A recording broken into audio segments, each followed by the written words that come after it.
hunting deer. Which way? In the direction of deer. Let me set up a scenario for you. A disgruntled old man with a dark past goes on a journey with a child who he wants nothing to do with at first, but gradually learns not only to take care of them, but grow their relationship and strengthen their bond. This has never been done before. God of War 4 God of War is an example of an already used premise being explored and executed in the best way possible. First off, generally, is the game fun?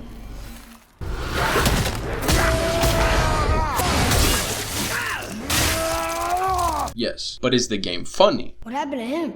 It died. The game has such an impressive way of weaving genuinely insane combat with one of the best stories in a video game that I've ever seen. This game takes the more simplistic beat-em-up style combat of the previous games and turns it into an absolutely brutal experience. One of my few complaints with the previous titles is that when you're fighting a guy, sometimes your attacks just don't seem to have that much weight behind them at times. This game takes a very different approach to combat. When you kill a guy in this game, you fucking murder him. You slam him 5 times with an axe, punch him in the gut, and smash his head with your bare hands.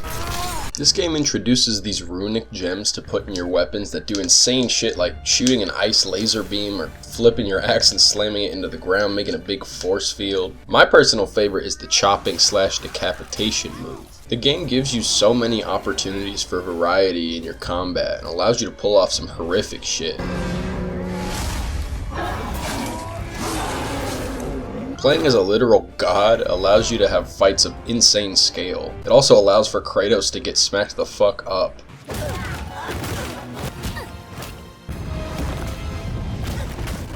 It's the perfect combination. Flashy without taking too much control from the player.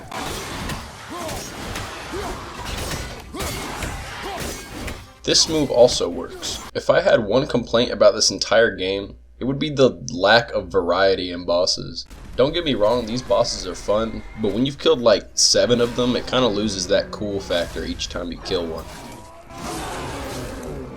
The world has a certain splendor to it that few games can match. It's not only spectacular in size, but also in content. A lot of these AAA games have huge detailed worlds, but not much to do in them, leaving them feeling empty. Another factor is the way the game builds the world and story around you with these bits of lore and visual storytelling that you can find around the realms. Admittedly, I do wish there was more side content, but there's really not that much to complain about here. Exploring the realm of Midgard is highly encouraged, as this exploration will net you materials to help you on your journey.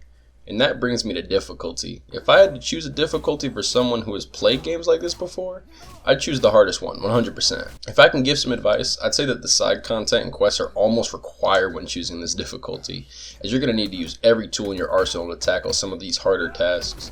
Kratos has moved to a new land to escape his past and has tried to reform himself. However, he's Kratos and he's still not perfect.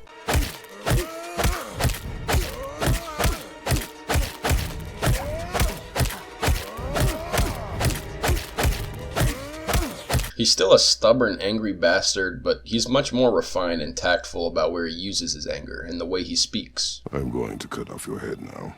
He's still a raging behemoth. He doesn't just open chests, he fucking punches them. A new interesting angle is introduced in the form of Boy, showing that Kratos actually has something to lose, meaning that he can't just go on a warpath like he used to. He has to try for a life of peace, and the question is posed if that's even possible for someone like him. The game has a brilliant way of making you think that Kratos has left his past behind, and while this is almost true, his past can never truly go away. Every step is haunted by his past actions, and his desperation to not make the same mistakes again. He's trying to teach his son the lessons that he wished he knew years ago, but in doing so, he created a rift between them.